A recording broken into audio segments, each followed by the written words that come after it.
Tenemos más o menos más de 30 años haciendo empresas, de la nada, digamos, con cosas muy pocas, con capitales muy pocos, y tenemos ya cerca de 20 años de conocimiento y experiencia en el tema de inversiones, bienes raíces, ahorro, multiplicación y divertirse haciéndolo también, porque esto es divertido, es rico, es chévere.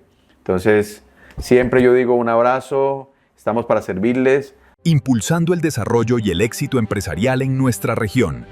Somos grandes empresarios del macizo colombiano. Una producción de Enredijo, Sistema de Medios Digitales. Hola, ¿qué tal amigos de Enredijo Multimedia? Bienvenidos a uno de los diálogos que estamos acostumbrando aquí a nuestros seguidores con la gente que impacta a nuestra región, la gente que trabaja por hacer grande a Pitalito, al sur del Huila, al Huila y a Colombia. Hoy con un invitado muy especial, una persona que ha logrado trascender en los negocios en nuestro municipio con dificultades, con algunas, tropiezos en el camino, pero que está avanzando hacia la consolidación empresarial en algo que, pues, a todos nos gustaría, pero que muy poco sabemos manejar. Las finanzas, las transacciones comerciales, las ventas. Bien, una serie de aspectos que vamos a trabajar con él en este encuentro aquí en Enredijo Multimedia. Se trata de don Henry Jiménez Cruz, un profesional que es laboyano por adopción, pero es de San Agustín, es oriundo de San Agustín. Sí, periodista Gerardo, muchas gracias por el espacio y pues muy contento de reencontrarnos y también que el universo nos coloque en este camino el día de hoy para poder hablar. Claro, digamos que yo nací en Belén de los Andaquíes, que es un pueblito muy bonito también y un nombre muy bonito. 3 años después, mis padres se movieron, digamos, hacia acá el departamento del Huila, y como dice la canción, donde quiso poner su trono, llegó acá al sur, a San Agustín, y ahí con frío, pues crecimos, ¿no? Porque era bastante nublado esa cordillera. Y ahí crecimos y empezamos a vivir, digamos, la etapa de la finca y después muy rápido a los negocios. Bien, importante para nuestros seguidores conocer al personaje, saber quién es, además de lo que representa ahora en los negocios aquí en Pitalito. ¿Cuál ha sido esa historia personal que nos puede contar desde su niñez, desde luego, como dice en San Agustín, pero ese desarrollo personal que ha logrado usted incluso en las incursiones en la parte política, en la función pública y ahora como dueño de su propia empresa? Bueno, sí, la verdad iniciamos muy temprano. Yo creo que mi papá, que se llama Henry Jiménez, también nos inculcó, yo creo que desde los 7 años, y él pues seguramente desde antes ya venía como teniendo esa idea de que quería tener empresarios. Él decía dueños de negocio o patrones, que era pues pensado de una persona campesina, pero con una visión muy amplia de qué hijos quería formar. Y sí que lo supo hacer porque de una familia numerosa, 12 hijos, 6 mujeres, 6 hombres, intercaladitos todos, nos supo decir, cuando teníamos 7 años, lo recuerdo muy bien, que él no quería tener peones, que quería tener patrones. Y eso caló, se quedó, y nos fuimos haciendo al lado de él, porque él ya era comerciante de tienda, de compras de café, de compra-venta de ganado, se rebuscaba muchísimo. Y al lado de él fuimos creciendo, tanto que ya a los 12 años, en mi caso, y 14 años con uno de mis hermanos, nos lanzamos a hacer negocios, digamos, de compras de café. Cuando teníamos 19, 20 años, yo incursioné en la radio. Me gustó siempre desde el colegio dirigir a los demás compañeros. En la iglesia también dirigía un grupo de 200 muchachos, un grupo juvenil con el sacerdote de la parroquia. Entonces siempre fue como ese un poquito picante, digamos, el caso de mi vida, que me ayudó a ir escalando, ir avanzando. Y a los 20 años teníamos un supermercado, 2 supermercados, 3 supermercados. Fuimos creciendo muy rápido en toda la parte comercial y de ahí no hemos parado hasta Hace unos cerca de 20 años que iniciamos con el estudio, después de tener un traspiés con el tema de los abarrotes, del estudio de qué otra cosa se podía hacer únicamente teniendo la idea y teniendo poca plata, de hecho. Y bueno, con algunos mentores, algunos amigos que me dijeron, Henry, se pueden hacer negocios sin plata. Yo dije, ¿pero qué se podrá hacer sin plata? Bueno, usted puede ayudarle a otra persona a vender, puede asesorar a otra persona para que venda, puede acompañarlo a ir a hacer un negocio y a usted le van a pagar por eso. Fue extraño, pero cuando empecé a averiguar sobre la literatura referente al tema, me encontré con grandes autores. Antes de eso, incluso también otra persona me dijo, el secreto suyo no está en trabajar y gastar, sino el secreto suyo está en trabajar, ahorrar e invertir. Porque claro, ganábamos grandes sumas de dinero y resulta que uno no tenía la formación para retener ese dinero y hacer lo que el dinero trabajara para uno. Entonces, ahí conocí a un autor americano, George Clason, el autor de un libro que siempre lo leeré y lo releeré y que lo recomiendo, que se llama El hombre más rico de Babilonia. Ese libro me formó a mí en el tema del ahorro y cuando aprendí a amar el ahorro empecé a ahorrar como loco. O sea, si podía ahorrar 10,000 pesos, yo trataba de ahorrar 20,000, 30,000 o 50,000 de cada 100,000 que me ganara, porque dice que la fórmula es el 10%. De hecho, hay gente que dice, usted empiece ahorrando el 1% para que cree el hábito. Pero como yo entendí que tenía que ahorrar y para poder tener el montón e invertir, entonces corrí a ahorrar y desde ahí no he dejado de hacerlo. Y después, tuve la oportunidad de conocer la literatura del maestro, del profesor Robert Kiyosaki, americano él. Había escrito hace poco el libro Padre Rico, Padre Pobre, y entendí que el padre rico era el que le enseñaba a uno cómo multiplicar el dinero y el padre pobre era el que decía, estudie, consiga un empleo y mire si tiene un ingreso estable. Entonces entendí las dos diferencias. Luego conocí también a través del mismo Robert Kiyosaki, que vino, digamos, algunos de las personas que lo representaban en Colombia vinieron a San Agustín, me escucharon hablando en la radio. Yo daba un programa de escuela para emprendedores.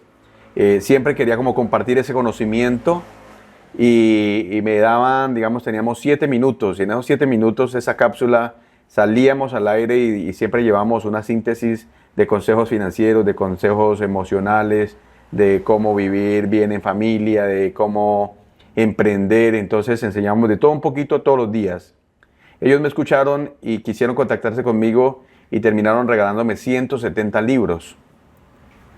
No fue dinero, pero eso era más que dinero para mí en ese momento. Era un tesoro. Perdóneme que me devuelva un poco al momento en que don Henry Jiménez, padre, le dice a usted y a sus hermanos, le hace ese llamado a la independencia económica, a la independencia financiera y le dicen, yo no quiero tener peones sino patrones. ¿Usted cree que eso ha sido fundamental en su vida? Total, fue un antes y un después, porque eso ocurrió a partir de una anécdota y era que nosotros nos íbamos a ayudarle a un tío a trabajar por un sueldo ese día, por un jornal que se llamaría, ¿cierto? En el ámbito del argot popular del campo. Pero él no nos dejó ir, así fuera un tío, no nos dejó ir, sino que nos llamó para acá como a consultas, como dicen en el gobierno, y dijo, no, es que, y con la mano, y al estilo antiguo, a la vieja usanza, con la mano en la correa.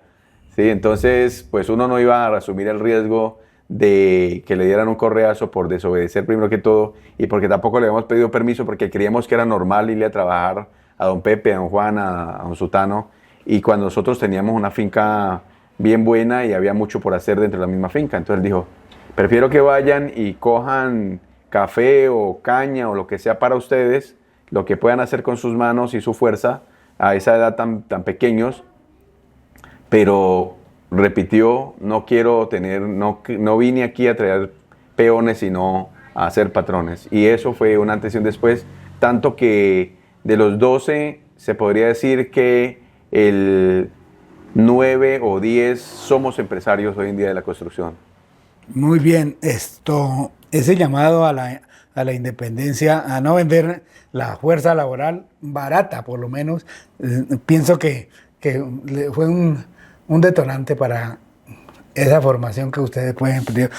Por lo que veo, autodidacta total, ¿o has logrado estudiar? Bueno, siempre, yo creo que casi sin entrar al colegio me empezaron a gustar, a los 9 años leía la Biblia, por ejemplo, como un libro de gran consulta. De ahí conocí a un padre, Eliezer Salesman, que vendía unos libritos de formación, como 100 fórmulas para llegar al éxito, cómo mejorar su personalidad. Luego en el colegio me empezaron a gustar las obras literarias y era devorador de libros como por naturaleza.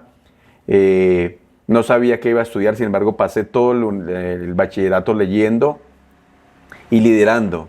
¿Sí? Por ahí empezó como a picar un poquito la política porque fui monitor del colegio desde sexto hasta 10º, presidente estudiantil, y en el grado 11 gané las elecciones de 400 votos contra 30 de mi competidor. Entonces tenía como una capacidad para personero del colegio, e hicimos además unas labores fuera del colegio que normalmente un personero se mete como con los estudiantes nomás. En el caso yo me salí, encontré a una señora que vivía con 8 niños en la misma casa, en una habitación con su abuela, y le ayudamos a reconstruir su casa, y ahí hemos hecho durante el resto de la trayectoria, hemos hecho ayudas para que personas logren, digamos, mejorar su calidad de vida.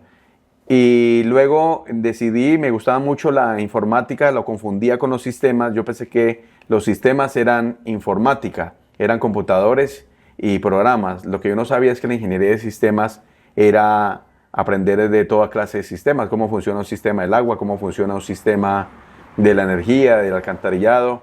Y empecé a estudiar con la universidad a distancia, la UNAD, más o menos unos 7 semestres de ingeniería, pero me ganó el comercio, ¿sí? Digo me ganó el comercio porque al final yo veía que hacía más dinero, digamos, afuera, y que eso para mí era como un poco perder el tiempo. Hice también un par de semestres de comunicación social, siempre me gustó también el periodismo, me gusta como ese picante, el poder preguntar, el poder saber, y bueno, pues no terminé esas carreras.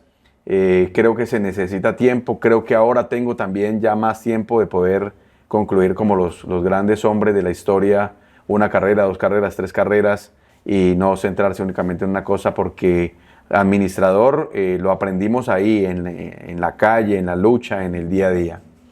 Bien, tiempo para hablar un poco de la empresa que usted tiene hoy.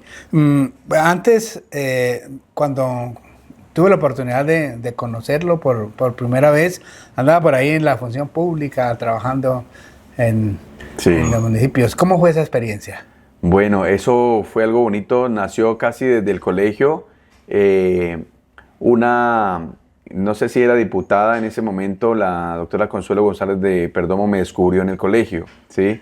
Y me mandó a llamar a través de uno de sus líderes para que perteneciera, digamos, a las huestes de ella.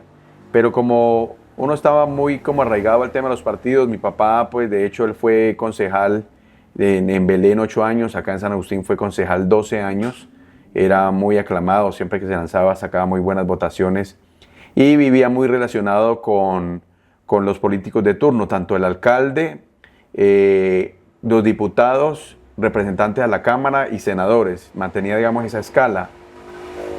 Y pues muy conocedor y cercano a los presidentes que hubiera, digamos, en ese momento. Entonces, digamos, cuando yo me vi, digamos, descubierto por estas personas, yo le ayudé en algún momento a liderar unos grupos de jóvenes, pero yo los entregué. Les dije, bueno, ustedes son de ese grupo, yo no.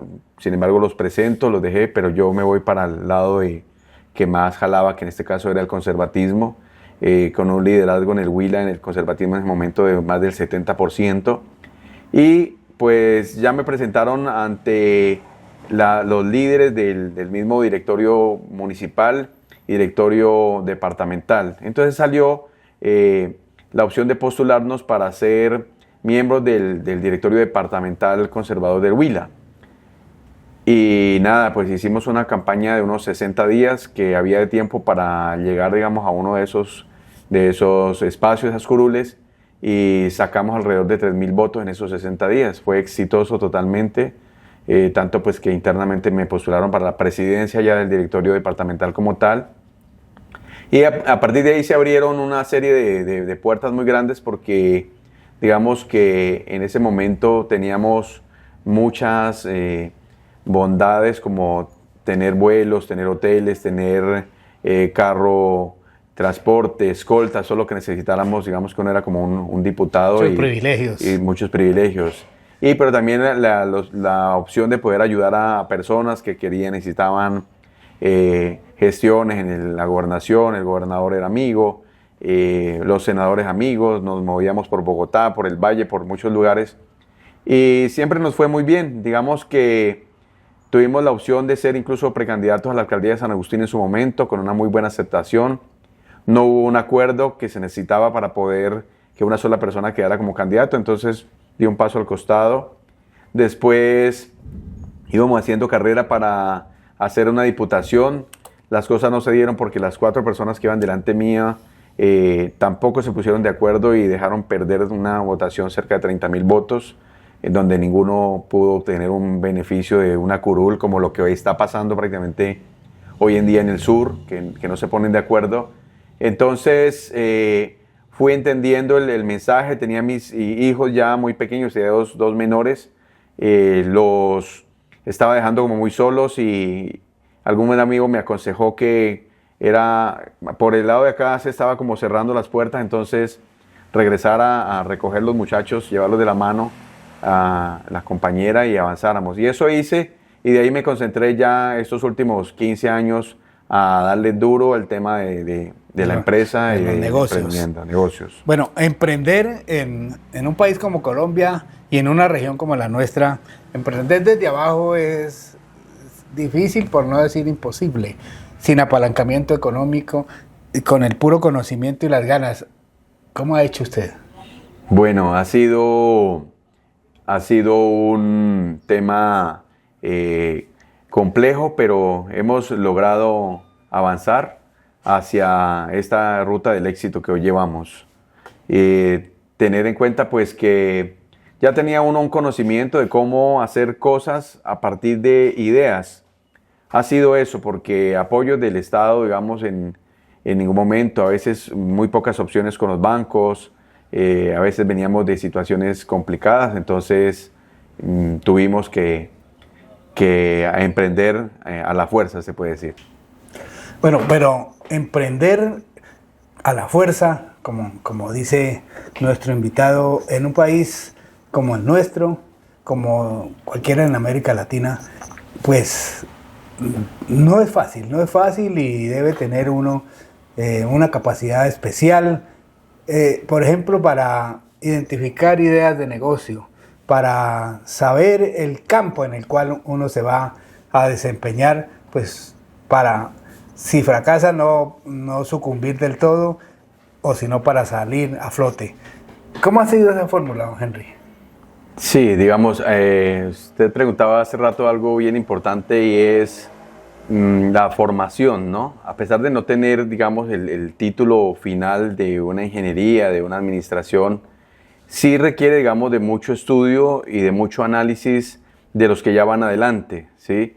En el caso, encontré un libro que se llamó Queremos que seas rico, de Donald Trump y Robert Kiyosaki, lo hicieron los dos gurús de las inversiones en bienes raíces en Estados Unidos, y eso me ayudó mucho a fortalecer la idea que ya tenía de trabajar con bienes raíces. Entonces, ¿cómo encontrar, decían ellos, en el caso mío, propiedades que estuvieran en oferta o que tuvieran un motivo especial de venta, digamos? Falleció el señor, entonces los hijos necesitaban vender porque querían partir esa sucesión que se llama, ese recurso. El que se va para otro país y quiere vender un auto económico, no porque esté malo, revisándolo, quiere recoger un dinero e irse, encontrar esas oportunidades y a partir de ahí, de esos libros, entre otros, de motivación, ideas para poder sacar adelante, digamos, en un proyecto. Y decían ellos, enfóquese en prestar servicios, buenos servicios. Entonces, si usted está cubriendo, digamos, un servicio de ayudarle a vender a otras personas, de ayudarle a administrar, de ayudarle a reparar la casa también, de ayudársela a colocar en arriendo, por ejemplo, ayudarle a perfilar un cliente. Son muchos servicios en uno. Entonces empezamos a agregarle cositas como florecitas al negocio de la empresa para que ésta se mantuviera y creciera. Ha sido como una fórmula para poderse sostener ahí en el mercado durante todos estos años y poder enseñarle también a otras personas a que hagan lo mismo y crezcan. Bien, y así poco a poco se fue aproximada esta idea de negocio que está usted hoy ya administrando, digamos que exitosamente aquí en el municipio de Pitalito, pero con una cobertura ya regional en el sur colombiano. Vendo Express, inmobiliaria, constructora, concesionaria. ¿Cómo se manejan esos tres elementos? Bueno, la inmobiliaria pues fue como nació, digamos, nació como Henry Jiménez, pero desde el comienzo sabíamos y aprendimos que había que tener una marca, ¿sí? Porque si por alguna razón Henry Jiménez faltaba o llegara a faltar, entonces desaparece todo. Entonces intentamos siempre desde el comienzo, aprendiendo de Coca-Cola, de Avianca, de grandes multinacionales, el poder de la marca. Entonces cuando usted mira una marca, usted no sabe a veces quién está detrás de la marca. ¿Sí? Puede que sea el dueño, sea un gerente, sea un alto ejecutivo el que está detrás de esa marca, pero en realidad esa marca es sola y va adelante siempre alumbrando como una gran linterna. Entonces por eso, como ya había estudiado un poco sobre el tema, entendí que había que tener un nombre y lo que dentro de una lista de nombres quedó de primero Vendo Express, o sea, vendemos rápido, un nombre en inglés, ¿sí? Y empezó a calar, a unos no les gustaba, a otros sí, pero cuando uno empieza a decir esta marca es la mejor, es la número uno, es la marca que más vende, alguien tiene lo que usted busca, alguien busca lo que usted tiene, le agregamos el estribillo, como decimos en radio, o el eslogan, ahora le llaman click. Entonces logramos empezar a meternos con el nombre y con el eslogan y siempre invirtiendo mucho en publicidad. En ese momento pues en radio no estaban las redes tan en boga. Sin embargo, en 2008, cuando empezó Facebook, ya empezamos a crear nuestra primera cuenta. Pautábamos con Google, mirábamos otras opciones, digamos los volantes que siempre eran bien llegados y nos fuimos metiendo con la marca.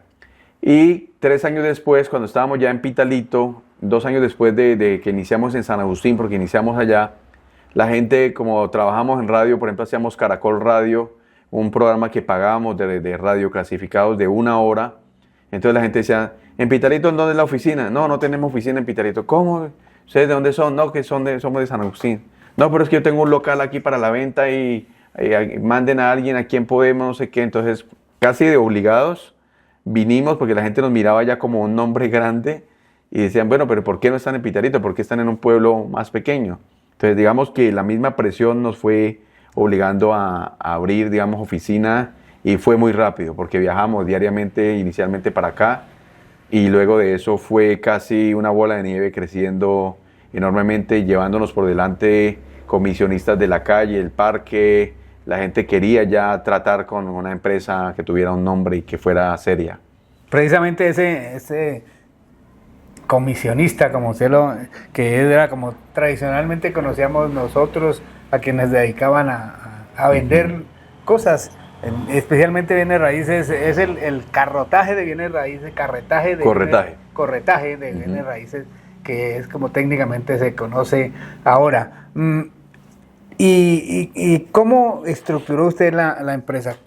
¿Cuáles son los servicios que está en estos momentos en capacidad de ofrecer a quienes nos están viendo a través de Enredijo Multimedia? Bueno, pues digamos que nosotros ya hemos hecho como un checklist, llamarían en Norteamérica, de muchos servicios que logramos prestar porque éramos como apasionados por tratar de servirle. Entonces resulta que usted, Gerardo, nos llamaba, mire que si usted no sabe, usted que maneja inmobiliaria, ¿quién me arregle esa gotera? Ya mismo, ahí tenemos un ayudante, un maestro, se le solucionaba. Entonces usted decía, uy, qué chévere, venga, estoy buscando un carro, se lo tengo, ¿sí? Se lo conseguimos, se le tiene, ¿sí? Estilo paisa. Entonces, digamos que fuimos creando un portafolio de servicios No teníamos, por ejemplo, administración de inmuebles. Cuando empezamos era solamente ventas. No lo conocíamos el servicio, pero como todo, entonces alguien dijo, es que la quiero vender la casa, pero mientras que se vende, yo necesito un ingreso porque tengo la necesidad de que me entren 500,000 pesos, 1,000,000, o este local 2 millones. Sí, señor, entonces vamos a hacer eso. Yo no tenía el contrato de administración.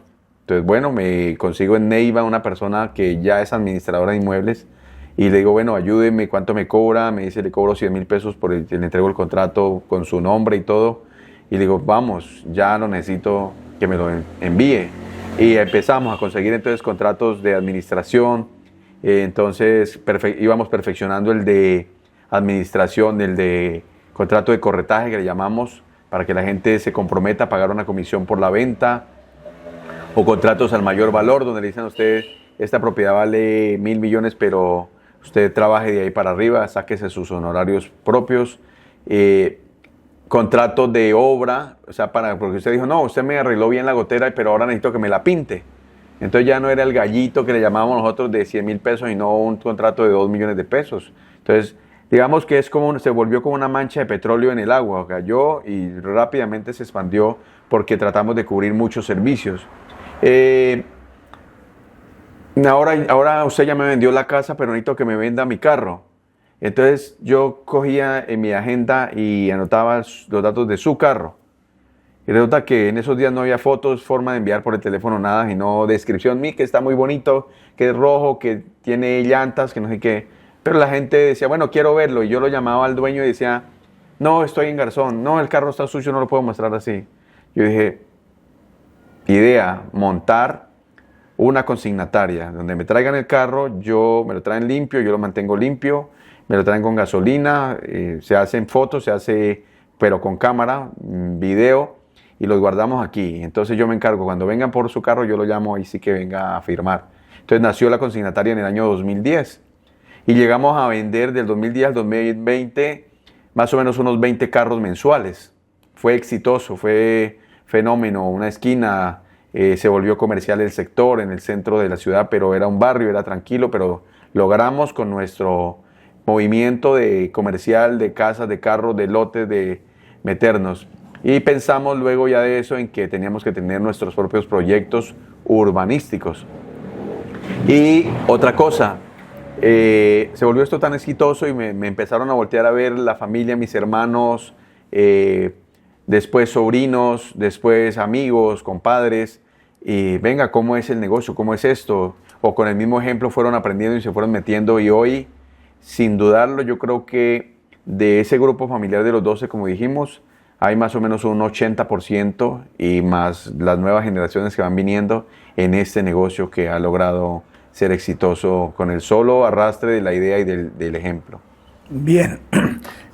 ¿Y cuáles son las dificultades que usted ha logrado identificar y que pues le gustaría, por ejemplo, digamos, señalarlas para que los nuevos empresarios, los nuevos familiares no les toque vivir esa misma experiencia negativa? No, pues yo pienso que toda empresa debe perfeccionar muy bien sus contratos al comienzo para cada cosa. La parte contable es fundamental porque a veces uno descuida, como las comisiones a veces se vuelven tan informales, hay que tratar a la fuerza de formalizarlas para que eso sume en el banco, para que se le muestre a la dirección de impuestos, para que de allá para acá también lo reconozcan a uno como empresa. O sea, lógicamente uno cuando empieza, uno a veces no alcanza ni a dimensionar todo lo que puede llegar a ser. Ejemplo, año 2023, tuvimos la oportunidad de ejecutar obras, torres de 7 pisos a otra constructora en hormigón, en esta construcción tipo aligerada, y eso conllevaba, digamos, una contabilidad más especializada o un mejor manejo de personal, riesgos, todo este tipo de cosas. Entonces, es el sí colocarle la lupa y no descuidar, Gerardo, los temas legales, ¿sí? Para que eso después, con el tiempo, no le vengan a preguntar por qué usted movió esto, por qué hizo esto,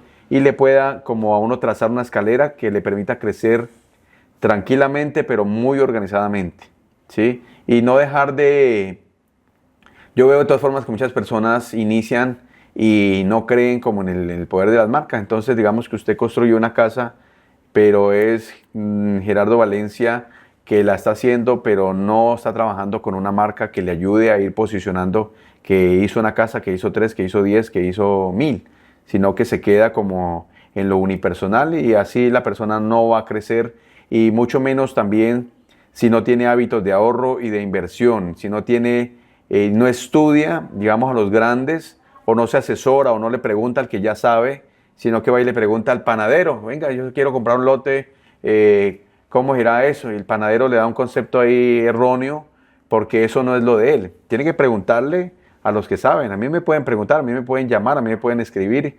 Yo he asesorado a muchas personas que nunca ni las conocía por teléfono. Mire, es que me dijeron que usted, sí señor, con mucho gusto, es un lote acá en tal parte.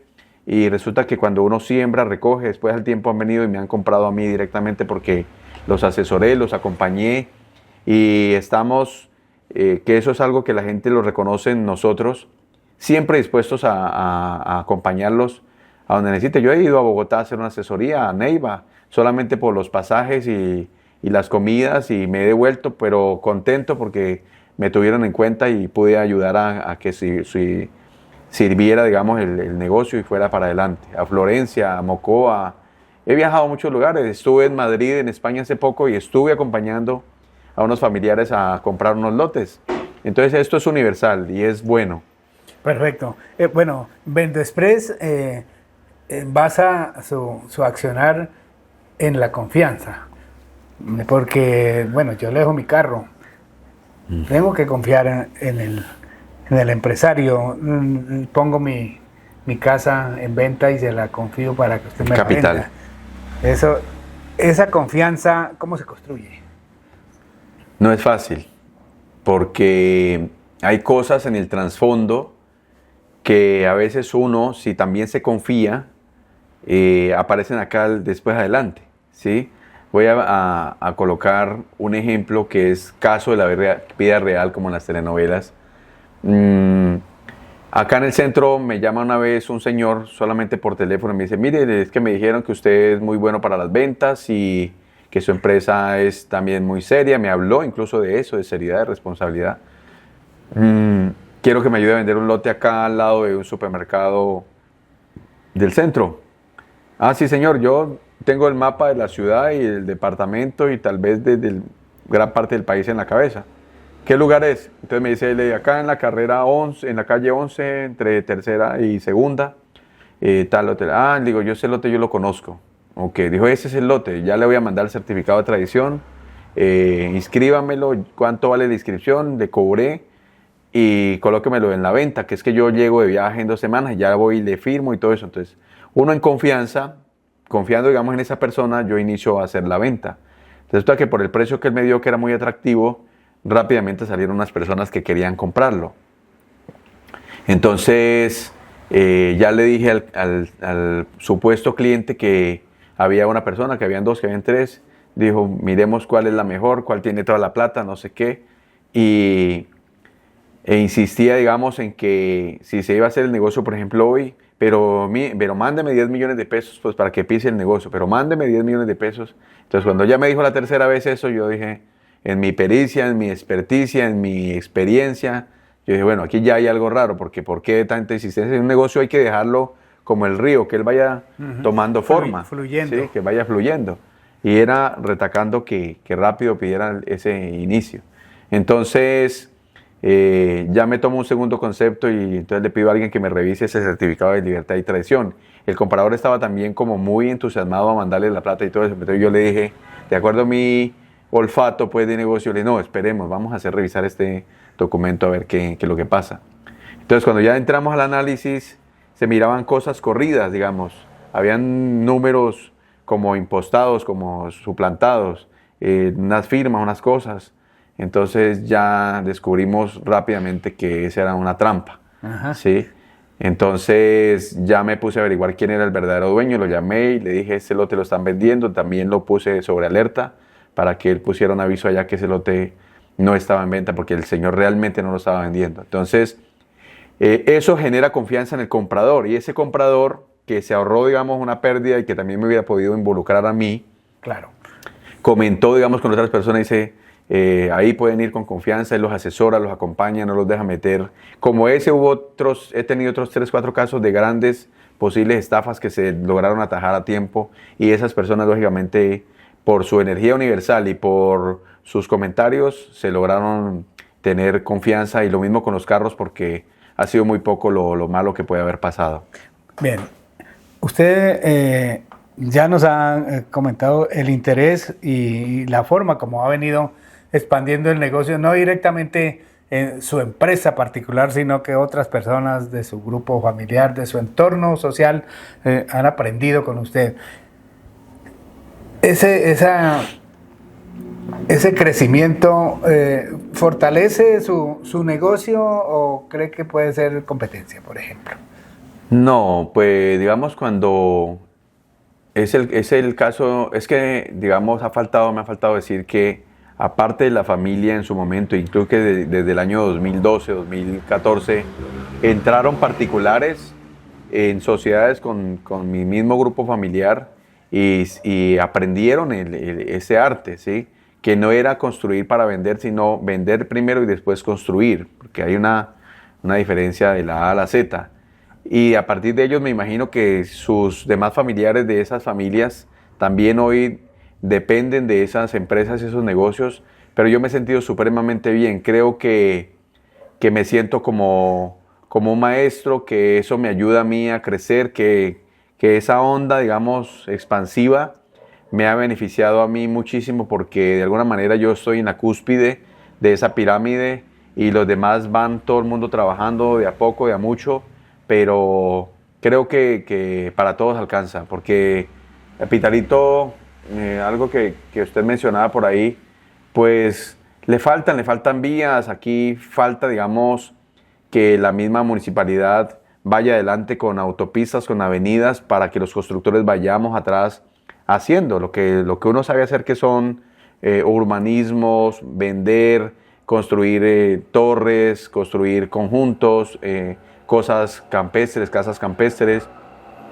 y que haya un desarrollo, digamos, muy adelantado. Pero aquí, en ese aspecto, sí, uno tiene que ir un poco atrás, pero la respuesta es sí. Es beneficioso poder ayudar a muchísimas personas y enseñarles. Precisamente sobre eso. Una pequeña indagación preguntando por Henry Jiménez en Pitalito. Alguien dice, ese es un gurú de las ventas, un gurú de la inmobiliaria. ¿Considera usted que ha logrado ese escaño?